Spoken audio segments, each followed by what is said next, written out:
नमस्कार, मैं हूं विनय सिंह। आपका बहुत बहुत स्वागत है। झारखंड में जेपीएससी की नई नियमावली आई है। हालांकि अभी वैकेंसी नहीं आई, लेकिन इसका विरोध शुरू हो गया है। रांची में कई छात्र संगठन इस समय में आंदोलन में बैठ चुके हैं, धरना प्रदर्शन कर रहे हैं। इस पर बात करेंगे। पारा शिक्षकों की आज से शुरू हो रही आंदोलन पर बात करेंगे। और क्या जेटेट वाले भी 22 तारीख से आंदोलन करने वाले हैं? जेएसएससी सीजीएल का क्या होगा? सोनी कुमारी मामले के बाद किन चीज़ों पर विस्तार होने की संभावना है? तमाम चीज़ों पर हमारी नज़र होगी। लेकिन क्या हेमंत सोरेन सरकार ने छात्र छात्राओं को धोखा दिया? क्या ये धोखा इसी सरकार के बहाने तय किया गया कि जब विपक्ष में सरकार थी तो उन्होंने जो भी कमिटमेंट किया उससे यू टर्न ले लिया है? पारा शिक्षकों का गुस्सा 7वें आसमान पर है। 1 साल पूरा हो गया। उन्हें उम्मीद थी कि उन्हें न्याय मिलेगा, उनका वेतन मिलेगा, उन्हें स्थायीकरण की ओर में उनका नामांकन किया जाएगा, लेकिन ऐसा कुछ भी नहीं हुआ। उल्टा सरकार ने सिर्फ कमेटी की बात कर दी। ऐसे में लाजमी था गुस्सा होना, और यही कारण था कि 17 जनवरी से विधायकों के घर के बाहर आज प्रदर्शन हो रहा है और सांसदों के घर के बाहर भी प्रदर्शन हो रहा है। अब ये 17 से लेकर के लगातार पूरे महीने तक आंदोलन चलेगा और इसमें मुख्यमंत्री के आवास का घेराव भी किया जाएगा। हालांकि संविदा कर्मी कल मुख्यमंत्री आवास का घेराव करने निकले थे, उन्हें रास्ते में रोक दिया गया। अब सारे लोगों को लग रहा है कि उन्होंने नई सरकार को चुनकर बहुत भारी गलती कर दी, वो ठगे गए। सरकार का कहना है कि वो कोरोना से काफ़ी दिनों तक जूझ रही है, उसके पास फंड का अभाव है। पुरानी सरकार ने फंड खर्च कर दिया था, लिहाजा उसे और वक्त मिलना चाहिए। लेकिन झारखंड के युवा अब किसी भी प्रकार के बार्गेनिंग के मूड में नज़र नहीं आते। उन्हें ऐसा लगता है कि यह सब कुछ सिर्फ ढकोसला है, दिखावेबाजी है और समय खींचने का एक तरीका है कमेटी के नाम पर। यही कारण था कि हेमंत सोरेन जी ने जब 19 दिसंबर की बात की कि हम आपके लिए सुझाव को सोचेंगे और उस दिन कुछ करेंगे, लेकिन पारा शिक्षक मानने वाले नहीं थे और उन्होंने आज से ही आंदोलन का बिगुल फूंक दिया है। आंदोलन की शुरुआत हो चुकी है। हम तक कई पारा शिक्षकों के नेताओं से बातचीत हुई है। उन्होंने कहा है कि जब तक इस बार हमें स्थायीकरण वाली मांग नहीं मान ली जाती, यानी कि स्थायीकरण के लिए सरकार अनाउंसमेंट नहीं कर देती है, वो पीछे नहीं हटेंगे, चाहे सरकार को इसके लिए बुरा लगे या फिर अच्छा लगे।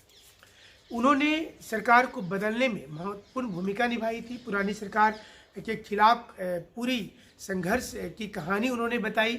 उन्होंने ये भी कहा कि उनके ऊपर लाठीचार्ज हुआ, उन्होंने काला झंडा दिखाया था पुरानी सरकार को, और इसका नतीजा हुआ कि उन्हें अपनी नौकरी से भी हाथ धोना पड़ा। कई लोगों के ऊपर केस मुकदमा किया गया।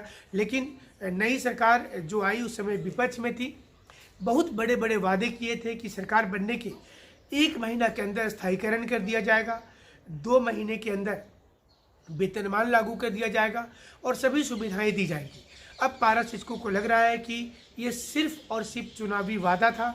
अब इस पर कुछ भी होने वाला नहीं है, क्योंकि देखते देखते 5 वर्ष बीतने वाला होगा और फिर से नया चुनाव होगा। आज जो विपक्ष में है, अब उनके साथ खड़ा होना इनकी मजबूरी होगी।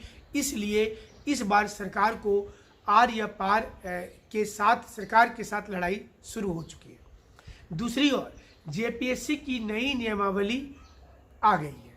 नई नियमावली का प्रकाशन हो गया है, लेकिन होने के साथ अभी वैकेंसी की डिक्लेरेशन नहीं हुई कि कितने तारीख को आएगी, लेकिन नई नियमावली का विरोध शुरू हो गया है।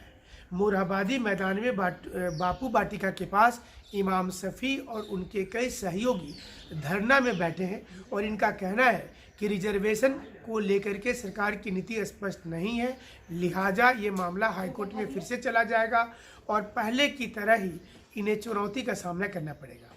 इसलिए अब वो चाहते हैं कि सरकार को स्पष्ट तौर पर इस नई नियमावली को वापस लेना चाहिए और पहले ये डिक्लेयर करना चाहिए कि रिजर्वेशन पर उसकी क्या प्रतिक्रिया है, किस प्रकार की नीति है उसकी।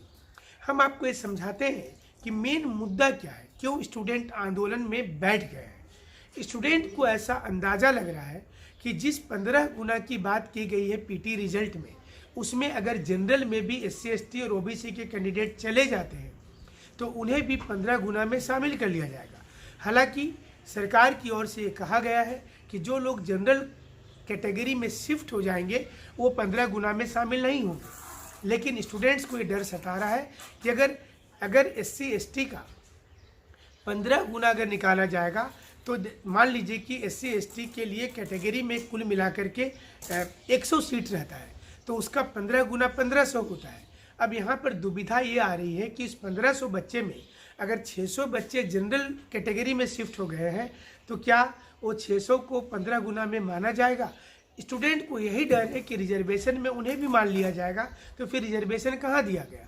इसलिए इनकी डिमांड है कि 15 गुना जो दिया जाए उसमें किसी भी प्रकार से 15 गुना में सिर्फ रिजर्व कैटेगरी को ही क्लियर किया जाए, मतलब जो रिजर्वेशन कैटेगरी है उसमें ही 15 गुना किया जाए, ना कि जनरल के भी लोगों को मिलाया जाए। सरकार ने कहा है कि वो नहीं मिलाएगी, लेकिन ऐसा लगता है कि वो मिला लेगी, स्टूडेंट्स के दिमाग में ऐसा है, और इसलिए आंदोलन शुरू हो गया है। देखना पड़ेगा कि क्या आंदोलन ऐसे ही चलता रहता है या फिर आने वाले समय में आंदोलन समाप्त किया जाएगा।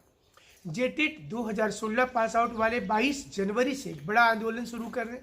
इनका भी मानना है कि सरकार ने उनके साथ बिछलावा किया।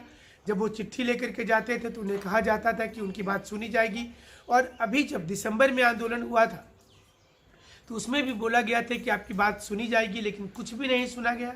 तो एक बार मजबूरन उन्हें फिर से शामिल होना पड़ रहा है। 2013 टेट पास वाले भी आंदोलन करने वाले हैं। हालांकि नया टेट परीक्षा भी इसी महीने विज्ञापन आ जाएगा, तो ये एग्ज़ाम भी होगा। अब लोगों को ये डर सता रहा है कि रोज़ सुनते हैं विज्ञापन आ जाएगा, ये विज्ञापन कब आएगा और कैसे आएगा, क्योंकि यूट्यूब में तो वैकेंसी रोज़ आ जाती है, रोज़ इसके डेट भी ख़त्म हो जाते हैं। कई लोग ये भी बता देते हैं कि इतनी इतनी वैकेंसी इस डिपार्टमेंट में कल निकल जा रही है, परसों निकल जा रही है, लेकिन इसकी कोई रूपरेखा अभी फ़िलहाल स्पष्ट नहीं है कि कितनी वैकेंसी आएगी। लमसम में बताया जा सकता है कि 400 से 500 के बीच वैकेंसी हो सकती है। वहीं सोनी कुमारी का मामला में जब तक फैसला नहीं आता है आपको थोड़ा सा सहन करना पड़ेगा।